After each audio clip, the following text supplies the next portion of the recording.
अयोध्या जी में राम दरबार की प्राण प्रतिष्ठा की तैयारियां शुरू हो गई हैं।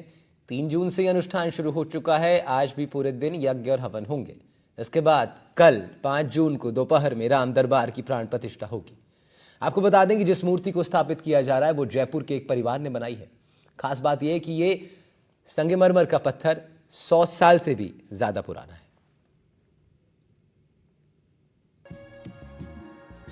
कुछ ऐसा ही भव्य और दिव्य होगा प्रभु श्री राम का दरबार। नागर शैली में बनाए गए प्रभु के इस मनभावन मंदिर में राम दरबार कहां होगा? प्रभु श्री राम के दरबार में कौन सी मूर्ति कहां होगी? भ्राता लक्ष्मण प्रभु श्री राम के किस तरफ होंगे? महावीर हनुमान का स्थान कहां होगा और भरत शत्रुघ्न किस तरफ होंगे? हम आपको इससे जुड़ी एक एक डिटेल देंगे, लेकिन आपको बताते चलें कि राम दरबार के भीतर की तस्वीरें अभी सार्वजनिक नहीं की गई हैं। इसलिए अब तक उपलब्ध जानकारी के मुताबिक हमने AI की मदद से यह तस्वीर तैयार की, लेकिन मूर्तियों की वास्तविक स्थिति भी ऐसी ही हो यह आवश्यक नहीं है। प्रभु श्री राम और माता जानकी सिंहासन पर होंगे। सिंहासन पर माता सीता प्रभु श्री राम के बाईं ओर विराजमान हैं। भगवान राम के दाईं ओर लक्ष्मण हैं।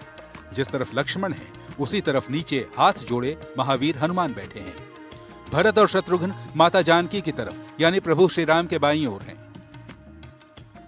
अयोध्या का यह मंदिर अध्यात्म का शिखर है। इसके साथ ही ये एक भारत श्रेष्ठ भारत की पहचान भी है। ये पूरा मंदिर राजस्थान के गुलाबी बलुआ पत्थर और संगमरमर से बनाया गया। राम दरबार की मूर्तियों के लिए पत्थर मकराना से मंगवाए गए और मूर्ति जयपुर में तैयार की गई। राम दरबार में लगाए जाने वाले कपाट हैदराबाद के कलाकारों ने तैयार किए। प्रधानमंत्री ने तेलंगाना में अपनी जनसभाओं के दौरान इन नक्काशीदारों प्रधानमंत्री ने तेलंगाना में अपनी जनसभाओं के दौरान इन नक्काशीदार कपाटों की तारीफ की थी। राम दरबार में देवों की प्राण प्रतिष्ठा पर पूरे देश की नजर है। भक्त अपने आराध्य को दरबार में देखने के लिए बेताब हैं, लिहाजा शहर में सुरक्षा के भी पुख्ता इंतजाम किए गए हैं। ये मूर्तियां तैयार कैसे हुई हैं ये बताने के लिए हमारे साथ खुद पुनीत पांडे मौजूद हैं, जिनकी ये कलाकारी है और जिन्होंने इन तमाम मूर्तियों को तैयार किया है। पुनीत पांडे जी के पास चलते हैं। पुनीत जी मूर्तिकार हैं, बहुत प्रसिद्ध मूर्तिकार हैं, काफ़ी लोग इनको जानते हैं। इनके क्षेत्र में तो सभी लोग इनको जानते हैं, बाहर भी अब सब लोग इनको और जानने लगे हैं। पुनीत जी बहुत स्वागत है आपका NDTV राजस्थान पर। मैं राहुल भारद्वाज इधर से स्टूडियो से आपसे बातचीत कर रहा हूँ। ये मूर्तियों को लेकर के बहुत सारी अब चर्चाएँ हो रही हैं, लोग जानना चाहते हैं इन मूर्तियों की खास बात क्या है और क्या इनकी विशेषताएं हैं। अगर आप आसान भाषा में समझा सकें विस्तार से, कैसे आपने तैयार किया और आप इन मूर्तियों के बारे में जो भी कुछ आपको लगता है कि विशेष बातें आम जनता को जाननी ही चाहिए।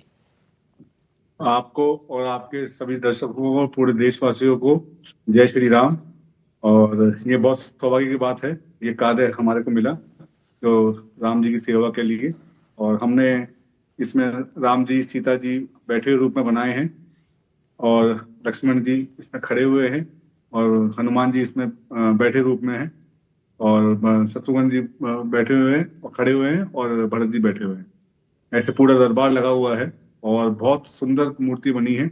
और ये व्हाइट मार्बल में बनाई है मूर्ति इनकी, जिसका निर्माण हमने करीबन 8-9 महीने के अंदर पूरा कंप्लीट किया है।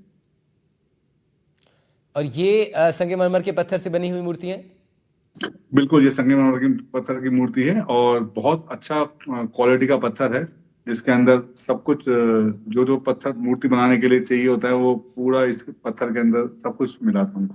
अच्छा पुनीत जी, मैं अभी आपने बताया तो मेरे मन में ख्याल आया कि हम सभी लोग, आप खुद भी जब दूसरी मूर्तियों को हम लोग देखते हैं तो वहीं से हम लोग एक ख्याल करते हैं। जैसे अभी आपने बताया लक्ष्मण जी खड़े हुए, हनुमान जी महाराज को आपने विराजमान कर दिया, नीचे बैठा दिया, भरत जी को खड़ा रखा, शत्रुघ्न जी को बैठा दिया।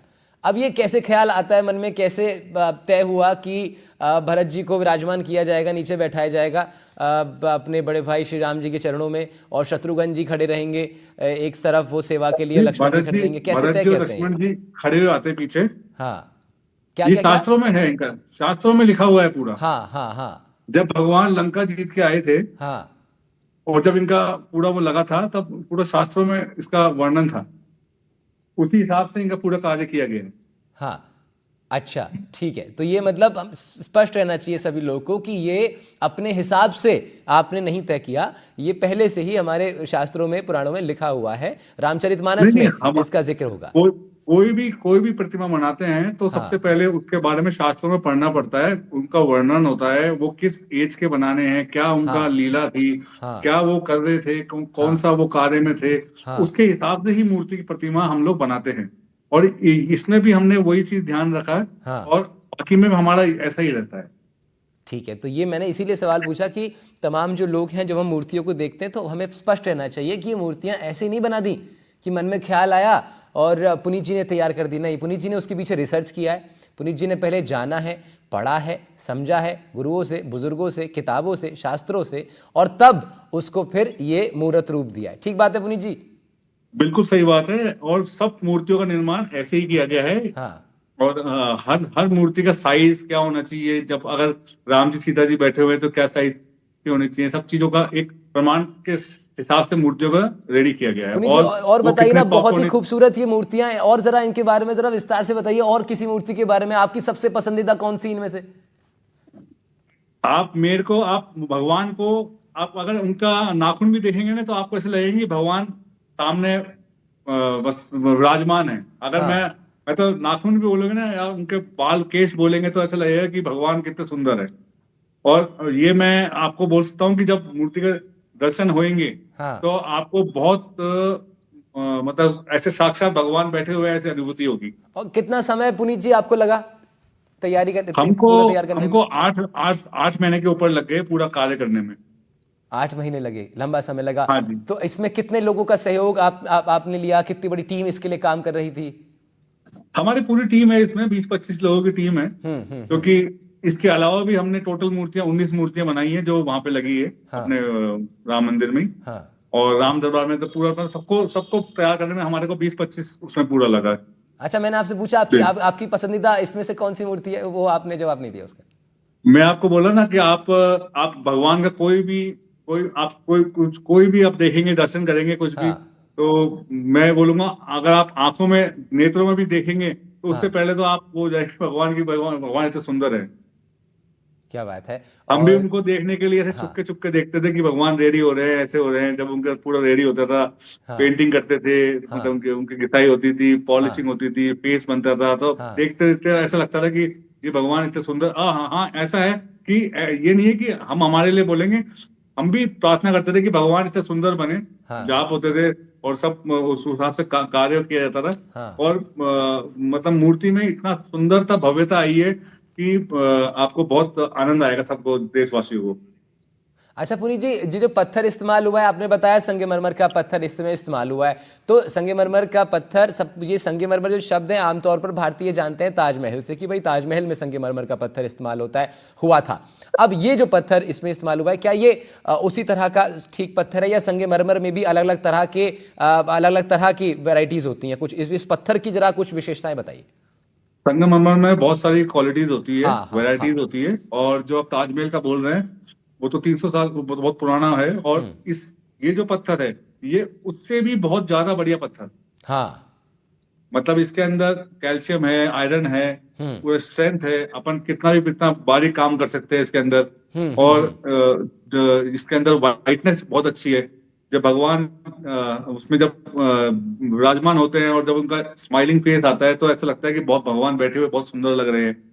तो ये जो पत्थर है ये बहुत पुराने पत्थर है, अच्छा ये पुनीत जी, जो ये हमने। संगमरमर का पत्थर जो ये क्वालिटी वाला इस्तेमाल हुआ है, अभी आपने बोला इसमें बारीक काम भी कर सकते हैं, तो ये भी ध्यान रखना पड़ता होगा कि पत्थर चुनने से पहले कि किसमें जो है, अगर क्योंकि इसमें तो पलके भी बनानी है आपको, तो उतना बारीक काम हम कर सकें ऐसा पत्थर चाहिए होता है।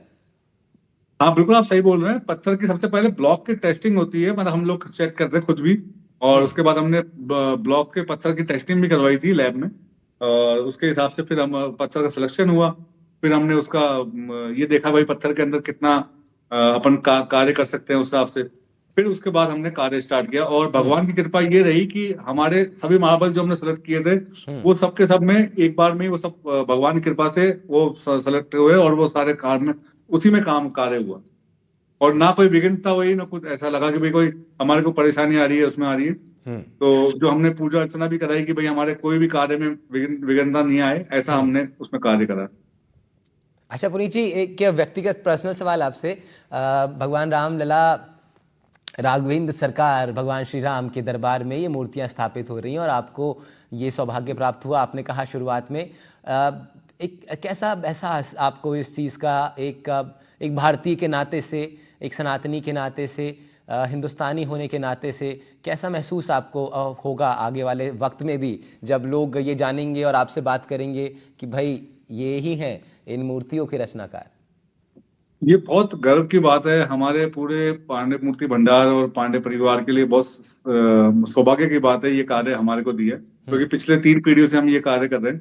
हाँ। हमारे दादाजी रामेश्वर जी पांडे जी ने ये स्टार्ट किया। हमारे पिताजी सत्यनारायण जी पांडे, हमारे चाचा जी पुष्पेंद्र जी पांडे, और हम 3 भाई हैं हाँ। जो इस लेगेसी को आगे लेके जा रहे हैं। और हमने मतलब ये हमारे लिए मैं आपको बोलूं कि क्योंकि पुण्य है, हमने कोई पुण्य कर्म करे होंगे, या हमारे कोई पूर्वज होंगे, वो होंगे जो हमको भगवान ने हमारे को ये बोला कि आप भगवान की मूर्ति बनाइए, और ये हमारा धर्म भी हो गया और हमारा कर्म भी हो गया। अच्छा, तो सबसे बहुत पहले अच्छी बात है। पुनीत भाई, सबसे पहले किसको आपने ये मूर्ति दिखाई जब तैयार हो गई? रामलला मंदिर का जो ट्रस्ट है उनमें से कोई आया जिन्होंने अप्रूव किया? किसी ने अप्रूव तो किया होगा अंत में कि भाई अब फाइनल दिस इज ओके? हाँ जी, वो पूरे ट्रस्ट के मेंबर्स आए थे, अपने चंपल बाबा जी भी आए थे, और उन्होंने वहां पे आके मूर्ति देखी थी, और उन्होंने देखकर बहुत इसको अप्रिशिएट किया था, मूर्ति को, काम कार्य को। और क्योंकि सबको चिंता तो रहती है ना कि मूर्ति हाँ, ऐसी हाँ, लगे, क्योंकि बिल्कुल। ऐतिहासिक है, और भाई हमेशा के लिए स्थापित होने वाली है ना, बदलेगी तो है नहीं, हमेशा के लिए तो नहीं, अमर होने वाली है। बदल कभी नहीं सकती। समय कम था, ऐसा नहीं कि समय बहुत ज्यादा था। हाँ। तो हमने हमारे वर्किंग आवर्स को बढ़ाए उसमें काम कार्य करने के लिए। हाँ। और फिर जब हमको फिनिशिंग टाइम पे आया तो हमारा सब कुछ टाइम ऑन टाइम हो गया, काम कार्य उसमें। पुनीत जी, कोई मैसेज आप देना चाहेंगे उन तमाम भक्तों को जो अब राम दरबार में जब पहुंचेंगे और वो दर्शन करेंगे जब इन मूर्तियों की, एनडीटीवी राजस्थान के इस मंच के माध्यम से आप कोई संदेश उनको देना चाहें? मैं यही बोलना चाहूंगा कि जिस टाइम रामलला की मूर्ति का सौभाग्य हमको मिला था बनाने के लिए, भी हमने बनाए थे, और उस समय बहुत प्रेम दिया था। और जब रामलला की मूर्ति लगी, विराजमान हुई है, और सब भक्तों ने वहां पे दर्शन किए और उनका आशीर्वाद लिया भगवान का, अब आप पूरे राम दरबार माता जानकी के साथ में सब दर्शन कीजिए और बहुत अच्छा आशीर्वाद लीजिए, और देश में प्रगति के लिए बढ़े, और हम यही चाहेंगे सबके साथ में। तो देखिए, कहते हैं भगवान ने प्रकृति बनाई, मनुष्य बनाया, और फिर हम मनुष्यों में कुछ मनुष्य ऐसे हैं जो भगवान को बना देते हैं। पुनीत पांडे से हम बात कर रहे थे। बहुत शुक्रिया पुनीत भाई बातचीत करने के लिए। जय श्री राम, जय श्री राम, जय जय सिया राम। पुनीत पांडे साहब से बातचीत कर रहे थे। तमाम राम दरबार में जो मूर्तियां लग रही हैं, जब आप उनको देखेंगे, उनके दर्शन करेंगे, तो फिर आप ये जानकारी आपके पास रहनी चाहिए कि इनको बनाने वाले राजस्थान से थे।